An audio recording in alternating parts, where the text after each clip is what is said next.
As fun as woodworking is, it's inherently dangerous. So I got 5 items that I think every woodworker should have. Let's talk about them today on Salty Woodworking.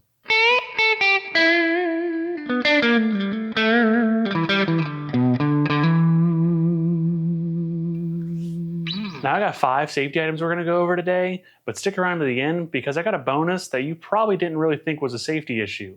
Turns out it is. Let's get started with item number 1, the good old dust mask, because let's be honest, not everybody has the best dust collection, so a dust mask is a simple form of protection to help yourself against that. If you've watched any of my videos in the past, you know whenever I use the table saw or the router, I throw on a dust mask because simply I don't like breathing in dust. It's not a fun thing and it's terribly harmful for you. And this one is super comfortable. Now, I'm not sponsored by them. This is just one I've been using for about 2 years now. It is a dust mask from Basecamp. There's tons of other brands out there that make similar masks, but this is the one that I've been using, so I'll speak on it. It is a super comfortable fabric mask. It's got loops that go around your ears so you don't have to worry about it falling down. And then it's got a strap around the back to keep it tight against your face. It also has a clamp for your nose so you can make sure you get off a good seal. You don't have to worry about dust particles getting in there. Now, the thing I like about this so much is it's extremely comfortable and you can replace the filters inside. So it can last you for a long time. And the filters are actually very cheap. So super good part. Another thing that I absolutely love about it, it doesn't restrict your breathing. Like if you wear a respirator, you wear that and it's kind of hard to breathe. It kind of restricts your breathing a little bit. This thing does not do that, but it doesn't let dust in. That is my absolute favorite part about it, is just how comfortable it is. You can wear this thing for an hour and it doesn't bother you. I wear this thing with headphones on and with safety glasses and it doesn't bother me at all. If you're just getting into woodworking, this is definitely an item that you want to put on your list to pick up. If you've seen my last video where I reviewed this table saw, you'll have seen item number 2 already because I briefly talked about it. But one of the things I complained about this table saw is the cheap flimsy push sticks that they come with. I can't stand the push sticks that most table saws come with, especially these job site table saws, because they're just cheap, flimsy, and they feel like they're gonna break on you. So I can't recommend enough using something else other than the one that comes with the actual table saw itself. You can make yourself one out of wood. If you have a 3D printer at home, you can print yourself one. And I mean, this thing is incredibly strong. I'm no Superman, but I definitely can't break this thing if I wanted to. Or you can buy one. There's a few options out there, simple ones like this, or ones that are intricate and can help you with a lot of different cuts, like this Milecraft Grabber Pro. I'm not sponsored by them, but they did send me this thing out to try it out. And I've used it for a little while now, and I gotta say, I love it. You can do so much stuff so much safer with this push stick here.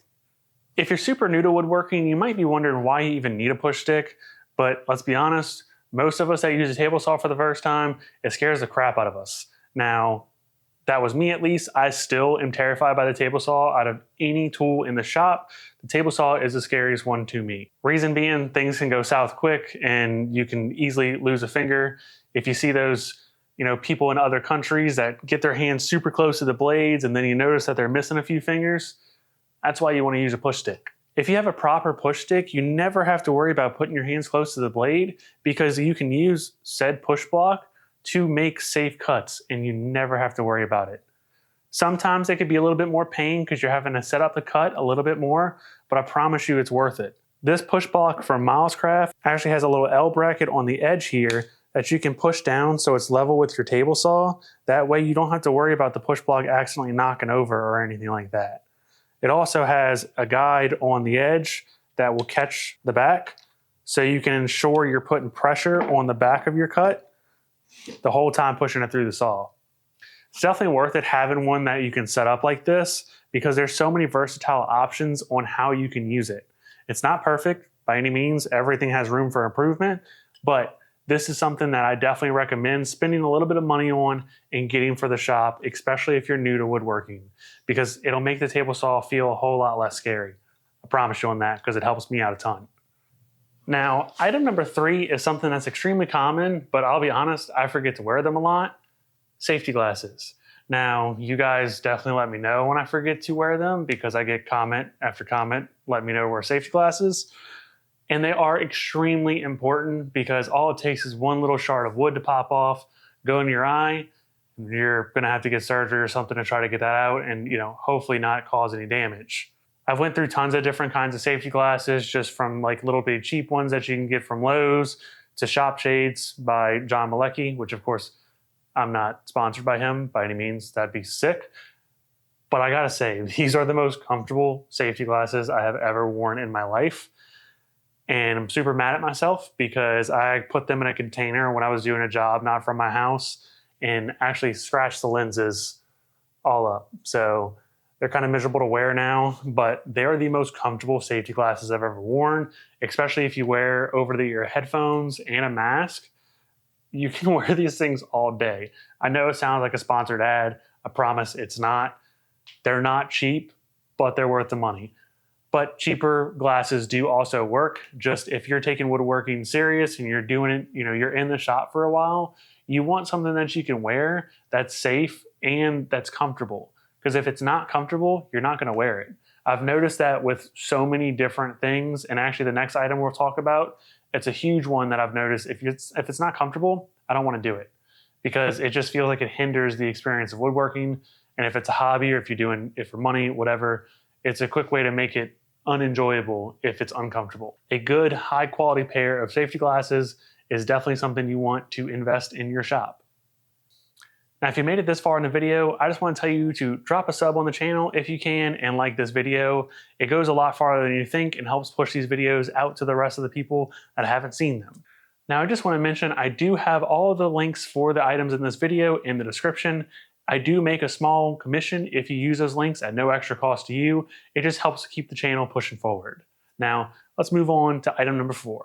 I cannot mention enough how important hearing protection is, and at that comfortable hearing protection. I went through a few different kinds of hearing protection, and there's only a few that I actually like. A lot of the times I use over-the-ear headphones, especially if I'm working with a table saw, because like I said in the review, that table saw is extremely loud.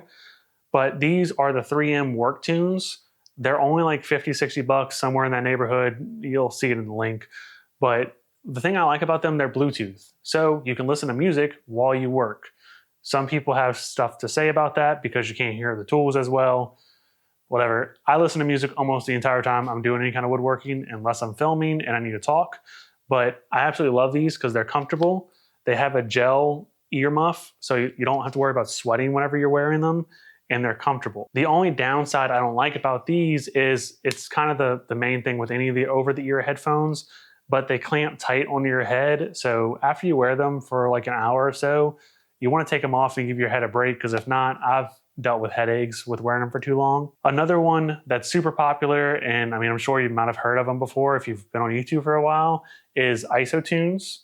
They make over-the-ear headphones and they make in-ear headphones.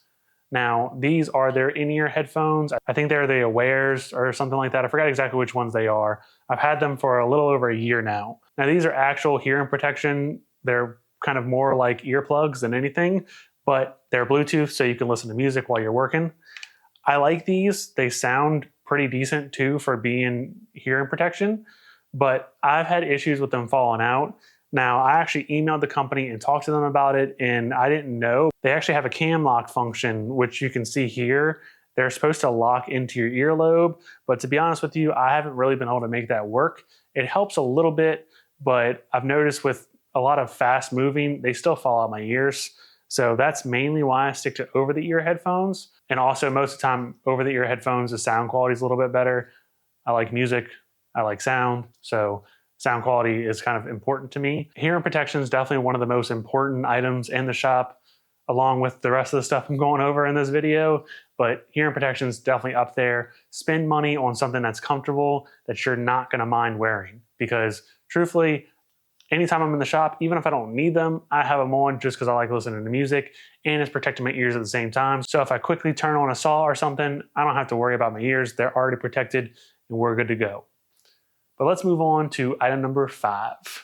Now, I got another item I've been using from Milescraft. It's their Featherboard. This one's kind of cool because it's like a double stacker, so you can do tall stuff, or you can actually take it off and use it on your fence. But besides that, if you don't know what a Featherboard is, it goes in the miter slot of your table saw or your bandsaw. Actually, you can use them on a router table too. Anything with a miter slot, to be completely honest with you. Now, there's a few reasons why a featherboard can keep your cutting operations safer. One reason, it keeps constant pressure against the fence, which means that your board can't twist or drift in a certain direction, and that should prevent kickback. Now, of course, kickback can still happen if you have a featherboard, but it reduces the chances by an absolute butt ton, which is a lot of tons if you didn't know what a butt ton was. It also keeps your hand away from the blade. I see it on YouTube and TikTok all the time where people will be making thin cuts or stock pretty small, and they'll be trying to do a thin cut, and they're still running their hand nice and close to that blade, trying to keep constant pressure against the fence the entire time. Now, two ways you can solve that: with a good push block or a featherboard. Both of them, super safe cut, so can't go wrong with that. The good thing about this one from Miles Craft is it separates, so you basically get two featherboards in one. Now, what's good about that, you can put one in the miter slot, one in your fence. So that way you're getting horizontal pressure and vertical pressure. That way the board really can't go anywhere. So that should prevent kickback, but it also helps out with accuracy. Can you guess by how much? A butt ton. Just saying. Just saying. I had whatever. Anyways, another great pickup is a good featherboard. This one's from Miles Craft. I'll link it below. It's a high quality one, and it's very versatile in comparison to some of the cheaper options. Another recommendation: to invest and add to your shop. All right, before I share my bonus safety tool, I want to take a quick moment to share an important message from one of the brands supporting this channel, Morgan & Morgan. They're dedicated to helping families across the country fight for justice in serious health matters, and I think that's something worth knowing about. Did you know children that are being diagnosed with serious conditions like type 2 diabetes and non-alcoholic fatty liver disease, and research is potentially linking ultra-processed foods to these outcomes?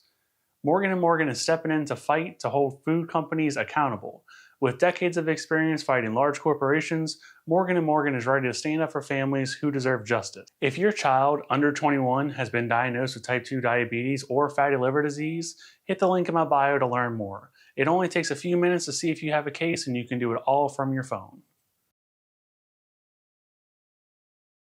Now, what you've all been waiting for, the bonus item.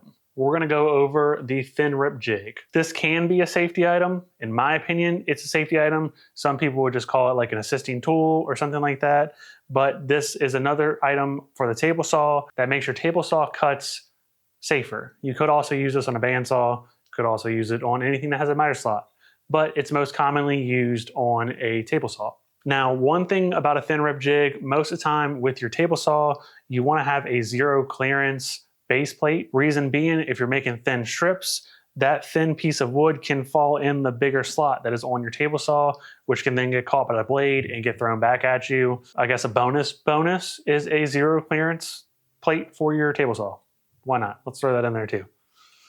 We're just full of safety features today. But this is another item that helps keep your hands as far away from the blade as possible. It's also a very functionable tool because you can make thin strips for cutting boards or whatever you need to make thin strips for. You set it up by putting it in your miter slot, and it's super simple to use. All you have to do is figure out what thickness of a strip you want, set it to that, and then you lock it down. After that, all you have to do is put your stock, you move your fence. That's all you got to move. You move your fence, make your cut, get your thin strip, move your fence, make your cut, get your thin strip, and keep on repeating. And you can have a very repeatable cut without your hands ever getting close to the blade. I cannot preach enough how dangerous a table saw can be.